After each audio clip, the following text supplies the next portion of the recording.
வருது? பணம் யார் மூலமாவது வரும். எங்கிருந்து வரும் தெரியாது. ஓபிஎம் ஓபிடி அப்படின்னு சொல்லுவாங்க. அதர் பீப்புள்ஸ் மணி அதர் பீப்புள்ஸ் டைம் அப்படின்வாங்க. மக்களுடைய நேரத்தையும் பணத்தையும் எடுத்தால் மட்டும்தான் நம்மளால கோடீஸ்வரனா மாற முடியும். அதனால தான் சொல்கிறேன், மக்கள் பணம் கொடுக்க தயாராக இருக்காங்க, அதை வாங்க நம்ம தயாராக இருக்கோமா? நம்மள்ட்ட ஒரு திறமை இருக்குது, அந்த திறமையை காசாக்க முடியும். மக்கள்கிட்ட காசு இருக்குது, அவங்க நம்மள்ட்ட கொடுப்பாங்க. நம்மள்ட்ட ஒரு பிஸ்னஸ் ஸ்ட்ராட்டஜி இருக்குது, மக்கள்கிட்ட பணம் இருக்குது, அவங்க நம்மளோட தொழில்களில் முதலீடு பண்ணுவாங்க. இதே தான் பேசிக், ரைட்? அதனால் மக்கள் தயாராக தான் இருக்காங்க, இந்த பிரபஞ்சம் தயாராக தான் இருக்குது. நீங்கள் தயாராக இருக்கீங்களா அதற்கு? நம்மளுடைய ஒரே ஒரு விஷயம்தான், இப்போ நான் சொன்ன இந்த 3 பண சுயக்கட்டளைகளும் பணமந்திரங்கள் புத்தகத்திலிருந்து நான் சொல்லியிருக்கேன்.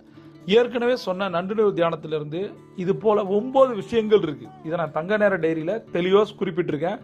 அதனால இந்த தங்க நேர டைரியையும் பணமந்திரங்கள் புத்தகத்தையும் ஒருத்தன் சரியா யூஸ் பண்ணா அப்படின்னா கடன் அடையும்